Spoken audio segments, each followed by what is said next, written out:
මාලනී ෆොන්සේකා සිනමාවට ප්‍රවේශ වන්නේ ලාංකේය පශ්චාත් යටත් විජිත සමාජය ප්‍රොටෙස්තන්ත බුද්ධාගමත් වික්ටෝරියානු ආචාර ධාර්මිකත්වයත් කවදා හරි අත්දැකීමක් තියෙනවද ඔහොම කවුරු හරි කතා කරද්දී දැනෙනව නේද හරියට ඒකේන අපිත් එක්ක නෙවෙයි කොහෙදෝ බලන් කතා කරනවා වගේ තියෙනවා අර හරිම අමාරු වචන පාවිච්චි කරලා හරියට අපිව ගණන් ගන්නවත් නැතුව වගේ කතා කරන විදිහක් ඇත්තටම හිතනවා මේ මොනවද කියන්නේ කියලා සමහර වෙලාවට අපිව අමතකම වෙලා වගේ යාලට ඒක තමයි කාරණාව අද අපි මේ ගැඹුරින් කතා කරන්න හදන්නෙත් ඒ වගේ sannivedana එහෙම නැත්නම් අසන්නිවේදන විලාසයක් ගැන අර තමන්ගේම වචන ලෝකයක අතරමං වෙන කට්ටිය ගැන හැබැයි මේක නිකම්ම කම්මැලි කතාවක්ද නැත්නම් මීට වඩා දෙයක් තියෙනවද ඒකයි බලන්න ඕනේ අනිවාර්යෙන්ම මේක නිකම්ම වැරදීමක් නෙමෙයි ගොඩක් වෙලාවට මේක යම්කිසි රංගපෑමක් වගේ රංගපෑමක් ඔව් බල ක්‍රීඩාවක් වෙන්න පුරුවන්.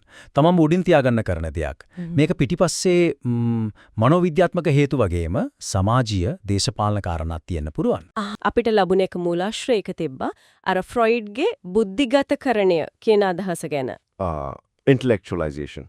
ඔව් ඒක. ඒ කියන්නේ අර Tamanගේ හැඟීම් එක්ක ගනුදෙනු කරන්න අමාරුනාම ඒකෙන් ගැලවෙන්න ව්‍යුක්ත තර්කානුකූල දේවල් වලම එල්ලෙනවා වගේ. හරි. ඒ කියන්නේ හදවතින් සම්බන්ධ වෙනවට වඩා ඔළුවෙන් විතරක් හිතන එකක්. ඔව් ඒ වගේ දෙයක්. හරියට මං කොච්චර දන්නවද කියලා පෙන්නුවොත් මට මගේ අර දුර්වලකම් දැනෙන එකක් නෑ වගේ හැඟීමක් වෙන්න පුළුවන්. ඒක ඇත්ත.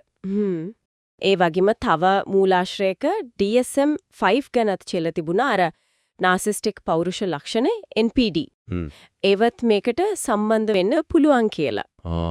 ඒ කියන්නේ Taman ගැන ලොකු අර අදි탁සේරුවක් තියන අය අනිත් අය තේරුම් ගන්නවට වඩා තමන්ව අගය කරනවට වර්ණනා කරනවට කැමැති. හරි. ඉතින් මේ සංකීර්ණ භාෂාව ඒකේ එන්නේ තමන්ගේ උසස් බව පෙන්වන්න අවස්ථාව පාලනය කරන්න දරන උත්සාහයක් වගේ වෙන්න පුළුවන්. ඒ කියන්නේ අර කලින් කිව්ව බුද්ධිගතකරණයටත් සම්බන්ධයි වගේ නේද? ඔව්. අනාරක්ෂිත බව වහගන්න කරන දෙයක් වෙන්න පුළුවන්. හරිම රසවත් කාරණයක් එක. ඊළඟට අර ඇල්ෆ්‍රෙඩ් ඇඩ්ලර් ගැනත් මූලාශ්‍රයක තිබුණා. හීනමාන සංකීර්ණය ගැන. inferiority complex. ඔව්. ඇඩ්ලර්ගේ අදහස වෙලා තියෙන්නේ අර Tamanට මොකක් හරි අඩුවක් දැනෙනකොට ඒක වහගන්න හදන්නේ අනිත් අයට වඩා උසස් බවක් පෙන්නලා කියලා.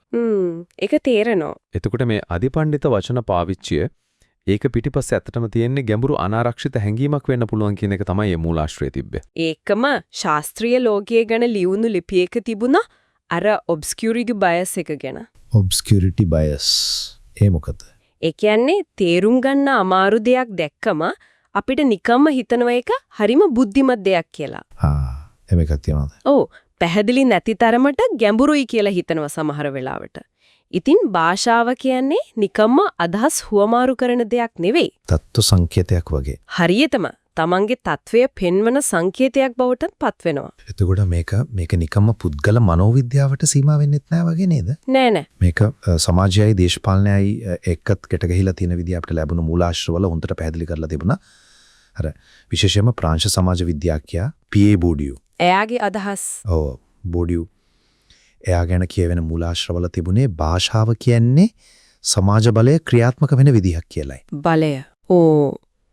ඉහළ පැලැන්ති අය ප්‍රභූ කතනය ඒ කියන්නේ ලොකු වචන විශේෂිත වචනමාලා ඒවා පාවිච්චි කරන්නේ තමන්ව අනිත් අයගෙන් වෙන් කරගන්න තමන්ගේ පන්ති ආරක්ෂා කරගන්න ඒ කියන්නේ මම දන්නවා කියනවට වඩා ඔයාට මේක තීරෙන්නේ නැහැ වගේ පණිවිඩයක් දෙන එකක්ද හරියටම ඒකෙන් කියවෙන්නේ මම හරි කියන එක විතරක් නෙවෙයි ඔබට මං ඉන්න තැනට ලං වෙන්න බෑ කියන එකත් අර සමහර වෘත්තීය ක්ෂේත්‍රවල තියෙන අනවශ්‍ය ජාගන් පාවිච්චියත් මේකට උදාහරණයක් නේද? ඇත්තටම ඒක දකින්න දෙයක්. ඒ වගේම අර නෝම් චොම්ස්කි ගැන සඳහන් වුණු ලිපියක තිබුණා නිෂ්පාදිත සංකීර්ණතාවය ගැන. manufactured complexity. දේශපාලන බුද්ධිමය ප්‍රභූන් හිතාමතාම දේවල් සංකීර්ණ කරලා පෙන්නනවලු. සාමාන්‍ය මිනිසුන්ට ක්‍රමයේ තේරුම් ගන්න එක වළක්වන්න ප්‍රශ්න කරන්න එක අධෛර්යමත් කරන්න. ඒක හරිම සූක්ෂම දෙයක් නේද? විශේෂයෙන්ම අර තාක්ෂණික දැනුම පදනම් කරගත්තු පාලන තන්ත්‍ර ටෙක්නොක්‍රැටික් සිස්ටම්ස් ගැන කතා කරන මූලාශ්‍රවල මේක පැහැදිලිව තිබුණා. ඒ කියන්නේ ආර්ථික විශේෂඥයන්ට ඒ අයට විතරයි කතා කරන්න තීරණ ගන්න ඉඩ ලැබෙන්නේ. අනිත් අය මේ වචන සංකීර්ණත්වය නිසා අයින් වෙනවා. පැත්තකට වෙනවා. ඔව්. ඉතින් කෙනෙක් අනිත් අයට තේරෙන්නේ නැති විදිහට කතා කරනකොට ඒක බුද්ධිය පෙන්වීමක් වගේම ඒක බලය පෙන්වීමක්. මේ කතාව ඔයාලට අදාළ නෑ කියන පණිවිඩය දෙනවා. ඒකත් එක්තරා විදිහක කොන් කිරීමක්, දේශපාලනික දෙයක්. හරිම පැහැදිලි. හැබැයි ඇත්තරම යමක් හොඳට තේරුම් ගත්ත කෙනාට යාට ඒක සරලව කියන්න පුළුවන් වෙන්න ඕන නේද?